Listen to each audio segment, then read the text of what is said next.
पीडितहरूलाई राहत दिलाउनको निमित्त के गर्न सकिन्छ भन्ने कुरोको योजना गर्न सक्ने सम्पूर्ण कुराहरू राखिएको छ। सरकार यदि रासोपाको मद्दत चाहन्छ भने एक गर्दै पीडितहरूलाई राहत दिने विषयमा काम गर्नका लागि एक जिम्मेवार राजनीतिक दलका रूपमा हामी सक्षम छौँ, सबल छौँ, त्यो जिम्मेवारी प्राप्त गर्ने ल्याकत राख्दछौँ। ठगीको धन्दाको मतियार हुन्छ भने कानुनी कारबाहीको दायरामा आउनु पर्दैन, कानुनले कारबाही गर्नु पर्दैन। खोजेको भने नयाँ दल त 72 घण्टा छुट्याएर कारबाही गर्ने दल हो। पुराना दलहरूले आफ्ना दलभित्र एकपटक निया चियाएर हेर्ने हो कि जहाँ अदालतले फैसला गरेका मानिसहरू अझै पनि दलमा पदाधिकारीका रूपमा रहन्छन्। सुकै होस्, जतिसुकै शक्तिशाली होस्, राजनीतिक शक्ति होस् कि आर्थिक शक्ति होस्, नेपालको सार्वजनिक जग्गा कसैले हडप्छ भने सजाय पाउनु पर्दैन, दण्ड पाउनु पर्दैन। जतिसुकै शक्तिशाली होस्, जुनसुकै पदमा बसेको होस्, हातमा ताकत होस्, कलम होस्, नागरिकता बनाउनलाई कृत्य गर्छ भने फलानु दलसँग जोडिएको छ, त्यस कारणले गर्दा कृत्य गरे पनि उसको कृत्य माफी हुन्छ, चल्छ। जतिसुकै शक्तिशाली होस्, जुनसुकै ताकत भएको होस्, आम नागरिकहरूले निक्षेप सङ्कलन गरेर जम्मा गरेको सहकारीमा ठगीको धन्दा चलाउँछ।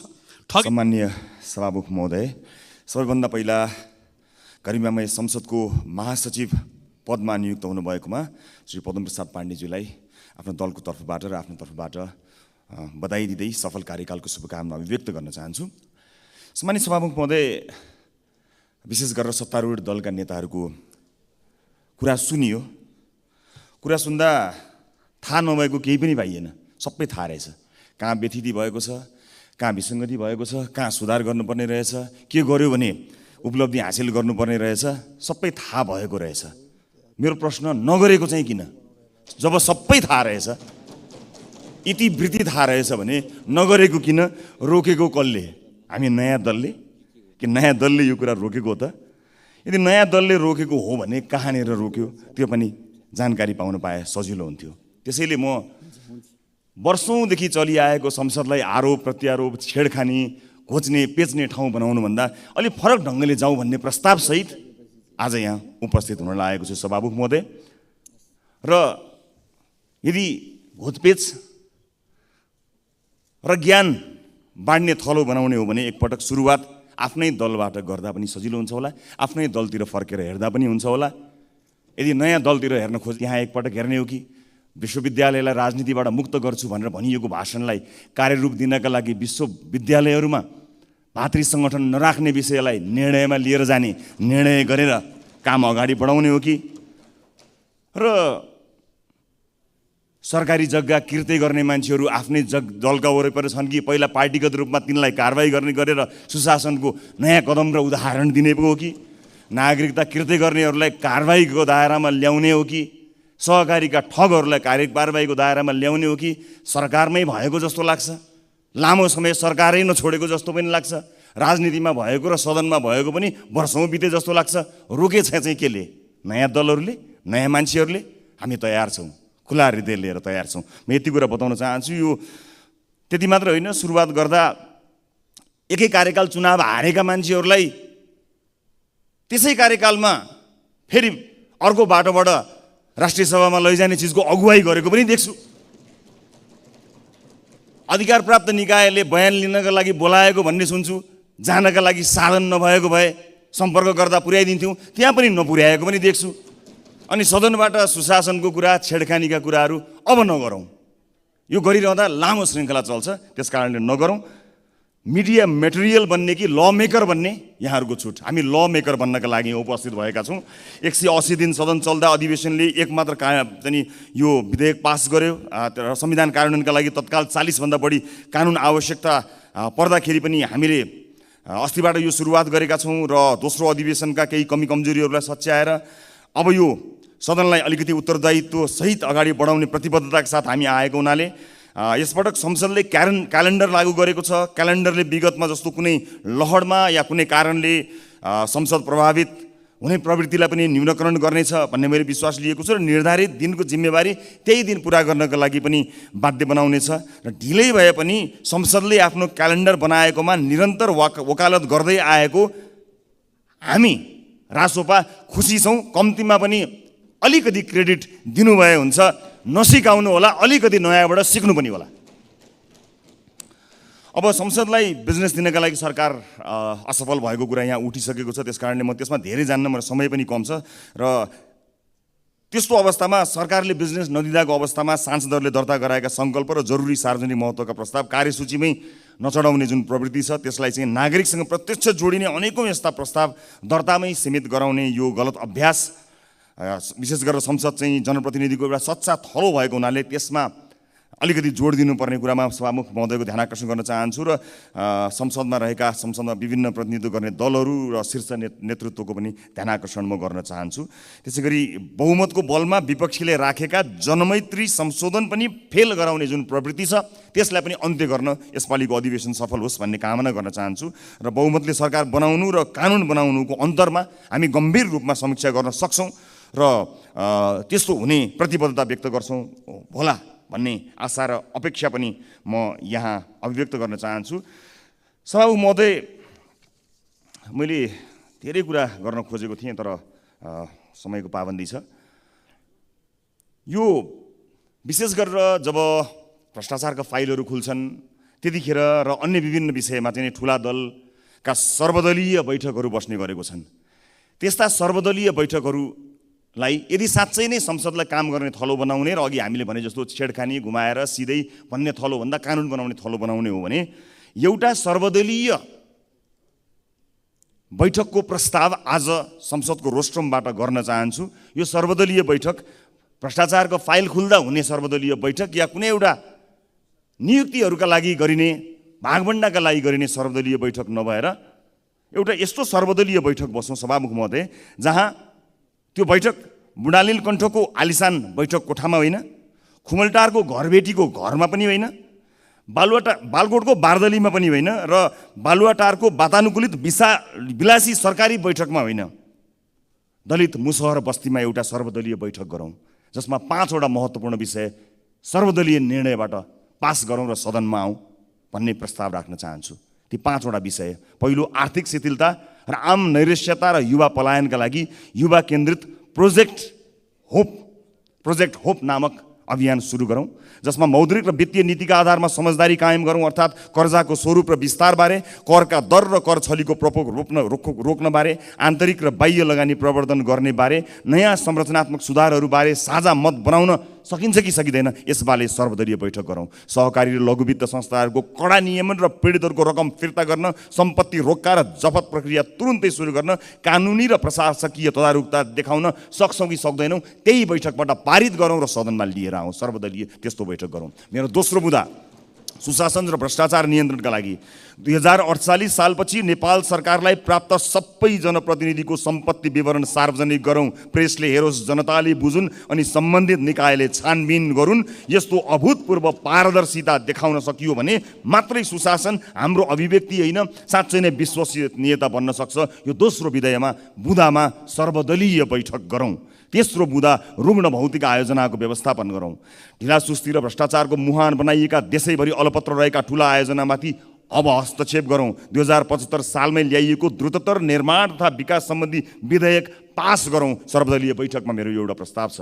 मेरो चौथो प्रस्ताव छ सर्वदलीय बैठकका लागि शिक्षा, स्वास्थ्य र सामाजिक सुरक्षाका सङ्कट समाधान गर्नको निमित्त। सिप र सिकाइको सङ्कट छ, स्वास्थ्य बिमाको अपर्याप्तता छ, कुपोषणको महामारी छ र धान्न नसकिने सामाजिक सुरक्षाको मोडलबारे शीर्ष नेताहरूले कहिल्यै छलफल भएको देखिएको छैन।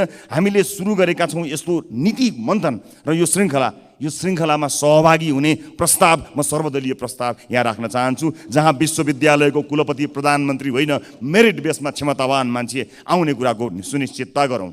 परराष्ट्र मामिला सम्बन्धी विषयमा एउटा प्रस्ताव राख्न चाहन्छु सभामुख महोदय। यसमा के सत्ता पक्ष के विपक्ष, सत्ता टिकाउन कुनै शक्ति राष्ट्रको अवाञ्छित सद्भाव खोज्ने लिगलेगे दौड छोडी भारत, चीन, युरोपेली सङ्घ, अमेरिका जस्ता राष्ट्रहरूलाई कसरी हेर्ने, ऋण र अनुदानका कस्ता शर्त स्वीकार्ने, साझा ग्लोबल मुद्दामा हाम्रो अडान कस्तो हुन्छ भन्ने बारे एकरूपता कायम गरौँ। जलवायु परिवर्तन, क्षेत्रीय कनेक्टिभिटी, अधिकतम विकसित राष्ट्रहरूको दर्जाबाट स्तरोन्नति हुँदै गर्दाको सङ्क्रमणकालीन सहजता, सहुलियतपूर्ण वित्त बजार, प्रविधि हस्तान्तरण जस्ता विषयमा केन्द्रित आर्थिक कूटनीतिमा क्षमता वृद्धि गर्ने विषयमा बैठकमा एकरूपता कायम गरौँ भन्ने कुराको प्रस्ताव राख्न चाहन्छु सभामुख महोदय। अन्त्यमा यस अधिवेशनमा हाम्रा पार्टीका केही प्राथमिकताहरू छन्। स्थानीय सरकारको सबलीकरण र टिआरसी पीडित मैत्री हुने र अन्तर्राष्ट्रिय मानवाधिकारको विषयलाई मध्यनजर राख्दै हुने विषयमा रासोपा सघाउन तयार छ। त्यसैगरी सर्वव्यापी कुशासन र दण्डहीनता विरुद्ध हामी यसपटक सदनमा आवाज उठाउँछौँ। आर्थिक पुनरुत्थान तथा युवा उद्यमशीलतामा केन्द्रित नीतिगत रूपमा हामी यसपटक पहल गर्नेछौँ। सर्वाङ्गीण विकास, सामाजिक विकास, शिक्षा, स्वास्थ्य जस्ता विषयमा कुराकानी गर्नेछौँ। सभामुख महोदय, मलाई 1 मिनटको समय पाऊँ, म एउटा कुरा सकिहाल्छु। सम्मानीय सभामुख महोदय,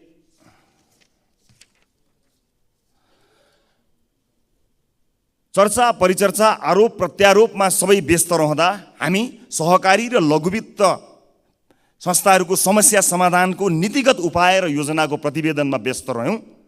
आफूलाई लागेका आरोपहरूमध्ये त्यसमा ध्यान दिनुभन्दा त्यसको समाधानको उपायमा हामी लाग्यौँ। आज सम्माननीय प्रधानमन्त्री पनि उपस्थित हुनुहुनेछ भन्ने सुनेर त्यसलाई उहाँलाई सदनमै हस्तान्तरण गर्नको निमित्त त्यो तयारीको यो सहकारी तथा लघुवित्त वित्तीय संस्थाहरूको समस्या समाधानका नीतिगत उपाय र योजनाको प्रतिवेदन आवाज मात्र होइन, आरोप प्रत्यारोप मात्र होइन, फुस्रा भाषण र नारा होइन, योजना सहितको यो प्रतिवेदन आजै यही सदनमा प्रधानमन्त्रीलाई हस्तान्तरण गर्ने योजना सहित आएको थिएँ। प्रधानमन्त्री उपस्थित हुनुभएको छैन। यसबाट यो कुनै रकेट साइन्सको कुरा होइन।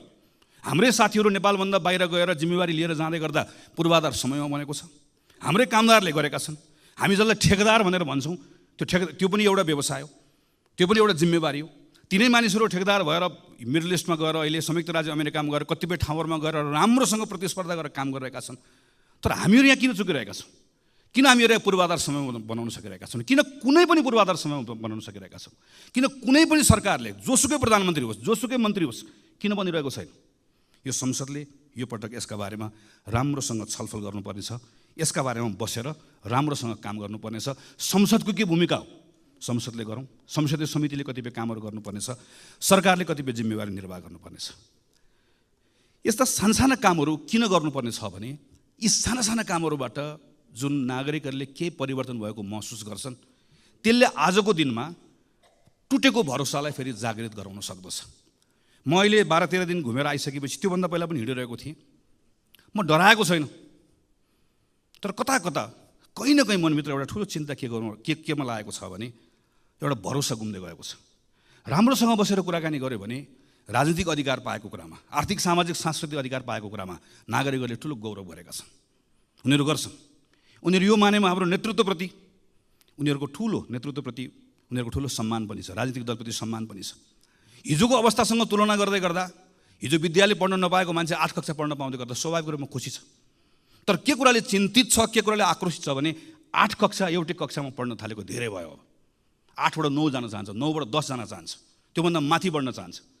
तर अड्केको कुराले गर्दा त्यसैले सुशासनको आजको दिनको मन्त्र बनेको कानुनको शासन, विधिको शासन, चाहे जग्गा मिच्ने होस्, जग्गा हडप्ने होस्, चाहे नागरिकताको कृत्य गर्ने होस्, चाहे सहकारीमा ठग्ने होस्, यताको होस् उताको होस्, जुनसुकै दलको होस्, दलभन्दा बाहिरको होस्, जतिसुकै शक्तिशाली होस्, कसैले पनि उन्मुक्ति पाउनुहुन्न। एउटा सर्वसाधारण नागरिकले, एउटा नेपाली नागरिकले जे गर्दा दण्ड पाउँछ भने शक्तिशालीलाई पनि त्यो कानुन त्यसरी नै लागू हुनुपर्छ।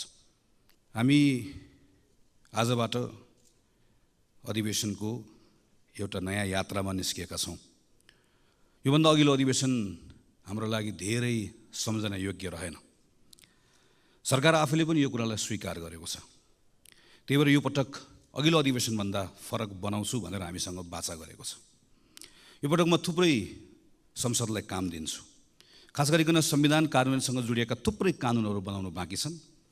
ती कानुनहरू बनाउनलाई संसदको यो अधिवेशनमा सांसदहरूलाई भ्याइ नभ्याइ हुन्छ भन्ने सरकारको बाचा छ। अर्थतन्त्रलाई चलायमान बनाउनका निम्ति पनि थुप्रै कानुनहरू परिमार्जन गर्नुपर्नेछ, कानुनहरू बनाउनु पर्नेछ। यी सन्दर्भमा पनि मैले काम गर्छु भनेर भनेको छ। संहिता कार्यान्वयन लगायतका विषयहरू पनि सरकारले प्राथमिकतामा राख्छु भनेर भनेको छ। हामी त्यसको प्रतीक्षा गरिरहेका छौँ। संसद स्वयं आफैले पनि अघिल्लो अधिवेशनभन्दा म अलिकति काम गर्ने तरिका बदल्छु भनेर हामीले अस्ति पहिलो दिनबाटै यो यात्रा सुरु गरेका छौँ। हामी अलिकति आफ्नो काम गर्ने तरिकालाई व्यवस्थित बनाउँछौँ। हामी एउटा कार्यतालिका बनाएर काम गर्छौँ। हाम्रो संसदीय समितिहरूलाई पनि हामी थप क्रियाशील बनाउँछौँ। हामी संसद समयमा चलाउँछौँ। हामी संसदबाट सरकारले ल्याएका कामहरू समयमा टुङ्ग्याउँछौँ भन्ने हाम्रो वाचा छ। त्यो वाचामा हामी सबै प्रतिबद्ध छौँ नै। संसदीय समितिहरूले पनि यही अनुरूप आफूलाई ढाल्नेछन् भन्ने हाम्रो अपेक्षा छ। संसदीय समितिहरूको विश्वसनीयताको प्रश्न पनि छ। कतिपय सन्दर्भमा हामीले निर्देशन दिनका निम्ति हतारो गरेका छौँ। कतिपय सन्दर्भमा आरोप प्रत्यारोप पनि गरेका छौँ। कतिपय सन्दर्भमा प्रक्रिया मिचिएको र अपारदर्शी भएको भन्ने विषयहरू पनि सँगसँगै उठेर आएको छ। यो सबै कुराले संसदीय समितिको विश्वसनीयता घटाउँछ। त्यो भनेको सिङ्गो संसदको विश्वसनीयता घटाउँछ। सरकार नयाँ ढङ्गले काम गर्छु भनिरहेको बेलामा व्यवस्थापिका संसदको नेतृत्व सम्माननीय सभामुखले व्यवस्थापिका संसदलाई फरक ढङ्गले चलाउँछु भनिरहेको बेलामा संसदीय समितिको नेतृत्व गर्ने हामी जो छौँ, हामी सबैले पनि हाम्रो संसदीय समितिलाई फरक ढङ्गले चलाउँछु भन्ने एउटा सङ्कल्प गर्नै पर्नेछ। हामीसँग विगतका अनुभवहरू छन्। कहिलेकाहीँ एउटै विषयलाई 2-3टा संसदीय समितिहरूको क्षेत्राधिकार हो कि भनेर अलमल हुँदै गर्दा सँगै बसेर काम गरेका अनुभवहरू छन्। म यो क्षणमा स्वर्गीय रविन्द्र अधिकारीलाई सम्झिरहेको छु। जतिखेर उहाँ विकास समितिको सभापति हुनुहुन्थ्यो, म त्यो बेलामा कृषि जलस्रोत समितिको सभापतिको रूपमा काम गरिरहेको थिएँ। सम्माननीय स्वर्गीय सुशील कोइराला प्रधानमन्त्री हुनुहुन्थ्यो। कतिपय विषयहरूमा हामी सँगै एउटै समिति जस्तो बसेर सँगै काम गर्थ्यौँ, सरकारलाई बोलाउँथ्यौँ र त्यो बेलामा सरकारले पनि हाम्रो कुरालाई गम्भीरतापूर्वक लिन्थ्यो। आरोप प्रत्यारोप भन्दा फरक ढङ्गबाट पनि काम गर्ने ठाउँहरू छन् भन्ने सन्दर्भमा हामी सबैले सोच्नुपर्ने बेला आएको छ। यो अधिवेशनको दौरानमा संसदीय समितिले थुप्रै कामहरू गर्नुपर्नेछ, कानुनहरू बनाउनु पर्नेछ। कानुन बनाउने विषयका सन्दर्भमा पनि हामी आफैले पनि यो छोटो समयमा केही तितो अनुभवहरू गरेका छौँ। यी कुराहरूमा हामी सबै खुला हृदयले समीक्षा गर्न तयार छौँ भन्ने पनि म ठान्दछु। यही क्रममा हामी राजनीतिक दलहरू जो अहिले संसदभित्र छौँ, हामीले पनि आफ्नो काम गर्ने तरिका बदल्नु परेको छ। यो संसदको सबभन्दा ठुलो दल भएको हिसाबले नेपाली कांग्रेस यो सन्दर्भमा आफूलाई अझै बढी जिम्मेवारीका साथमा प्रस्तुत गर्नुपर्छ भन्ने ठान्दछ। यही सोचेर हामीले भर्खरै बसेको संसदीय दलको बैठकबाट गम्भीरतापूर्वक छलफल गरेर एउटा सङ्कल्प गरेका छौँ कि यो पटकको संसदको अधिवेशनमा हाम्रो उपस्थितिलाई हामी थप जिम्मेवार बनाउनेछौँ। हामी आफूलाई थप क्रियाशील पनि बनाउनेछौँ र सरकारले संसदबाट जे कुराहरूको अपेक्षा गरेको छ, संसदको ठुलो दलको हिसाबले यो जिम्मेवारीका साथमा हाम्रो क्रियाशीलताले सरकारको त्यो अपेक्षा पुरा गर्नको लागि र आम नागरिकको संसदप्रतिको अपेक्षा पुरा गर्नका निम्ति हाम्रो भूमिका तदनुरूप गर्नेछौँ भन्ने हिसाबले हामीले आफ्नो बैठकबाट केही निर्णयहरू गरेका छौँ र त्यही निर्णयले अनुरूप यो अधिवेशनभरि हाम्रा सांसद साथीहरू चल्नुहुन्छ भन्ने कुरामा म आश्वस्त पार्न पनि चाहन्छु। तर यो सँगसँगै हामीले हाम्रो यो संसदलाई आम नागरिकसँग कसरी जोड्ने भन्ने पनि हेर्नुपर्नेछ। हिजोको मात्र एउटा तथ्याङ्क हामीले हेऱ्यौँ भने पर्यटकहरूबाट जति रकम नेपाल भित्रिन्छ, हामी 10 लाख पर्यटक पुग्यो भनेर भन्छौँ, त्योभन्दा बढी रकम नेपाली विद्यार्थीहरूले बाहिर पढ्नको लागि लिएर गए भन्ने तथ्याङ्क हामीले हिजो मात्र पढ्यौँ। हामीले आफ्नै वरिपरि पनि थुप्रै केटाकेटीहरू बाहिर पढ्न गएको हामीहरू देख्छौँ। हुन त कहिलेकाहीँ हामीहरू मिथ्याङ्कहरूको सहारा पनि लिन्छौँ। नेपालमा खास गरिकन चिकित्सा लगायतका कतिपय विषयका सन्दर्भमा हामीले भ्रामक धारणाहरू बनाएर राखेका छौँ। नेपालको वरिपरि सिमाना क्षेत्रमा दर्जनौँ नर्सिङ कलेजहरू खुलेका छन्, त्यहाँ हजारौँ विद्यार्थीहरू पढ्न गएका छन् भनेर कहिलेकाहीँ आफू आतङ्कित हुन्छौँ, अरूलाई आतङ्कित बनाउँछौँ। हाम्रो सरकारको तथ्याङ्कले भन्छ गएको 3 वर्षमा 300 विद्यार्थी पनि बाहिर पढ्न गएका छैनन् नर्सिङ पढ्नका लागि। अरू विषयहरू पढ्न गएका छन्, अस्ट्रेलिया गएका छन्, क्यानाडा गएका छन्, युरोप गएका छन्, थुप्रै गएका छन्, तर सबै पढ्न भनेर गएका छैनन्। हामीले देख्छौँ कुनै बेला विद्यार्थीहरू बढी बेलायत जान्थे, जतिखेर बेलायतको इमिग्रेसन अलिकति खुकुलो थियो। कुनै बेला अस्ट्रेलिया जान्थे, अहिले क्यानाडा जान्छ। यो सबै पढ्नको लागि होइन पनि हामीलाई थाहा छ। यसका अरू धेरै पक्षहरू छन्, तर कतिपय विद्यार्थीहरू पढ्नका लागि भनेर गएका छन्। हाम्रो विश्वविद्यालयको कारणले गर्दा गएका छन्। त्यो विश्वविद्यालय शिक्षा सुधार गर्यो भने कतिपय कुरालाई यहाँ रोक्न सकिन्छ। त्यो विश्वविद्यालय क्षेत्रलाई सुधार गर्नका निम्ति केही समयपछि सरकारले यही संसदमा उच्च शिक्षाको विधेयक ल्याउँदैछ, जो अहिले सार्वजनिक भएको छ। हामी त्यसलाई पढि पनि रहेका छौँ। त्यो उच्च शिक्षाको विधेयकमा यो संसदले हामीले काम गर्नुपर्ने छ। हाम्रो विश्वविद्यालयको स्वायत्तता, विश्वविद्यालयको सँगसँगै विविधता, विश्वविद्यालयले मौलिकता पनि कसरी कायम गर्ने, सँगसँगै विश्व बजारका निम्ति हाम्रो विश्वविद्यालय त्यो अनुकूल कसरी हुने भनेर हामीले कानुनमा सँगै काम गर्नुपर्नेछ। तर त्यो कानुन आउनको लागि समय लाग्छ। त्यो कानुन आएर पारित गर्नलाई पनि समय लाग्छ। यो बिचमा त्रिभुवन विश्वविद्यालयको ठाउँ रिक्त भएको छ। त्रिभुवन विश्वविद्यालय सँगसँगै अन्य विश्वविद्यालयहरूको पनि नेतृत्व रिक्त भएको छ। हामीले त्यो बेलामा सुधार गरौँला भनेर अहिले मौका पाएको बेलामा त्रिभुवन विश्वविद्यालयमा हिजो जे गल्ती गरेका छौँ त्यही कुरा दोहोऱ्यायौँ र मौका पाएको बेलामा सुधार गरेनौँ भने हामी यहाँभित्र उच्च शिक्षा सुधार गर्ने भनेर भनिराख्छौँ, छलफल गरिराख्छौँ। मान्य सांसदहरूले तथ्याङ्क प्रस्तुत गरिराख्नुहुन्छ, विद्यार्थी बाहिर गयो भनेर हामी रोइकराइ गरिराख्छौँ। तर संसदले आफूले पाएको जिम्मेवारी हामीले उच्च शिक्षाको विधेयक ठिक ढङ्गले बनाएनौँ र सरकारले मौका पाएको बेलामा त्रिभुवन विश्वविद्यालय, पूर्वाञ्चल विश्वविद्यालय, पोखरा विश्वविद्यालय लगायतको नेतृत्वहरू भागवण्डा नगरिकन विश्वविद्यालयको नेतृत्वको नियुक्ति हेर्दाखेरि नै कुनै पनि नागरिकले टिप्पणी गर्न नसक्ने गरिकन बनाउने मौकाबाट चुक्यो भने हाम्रा कुरा मात्रै हुन्छ।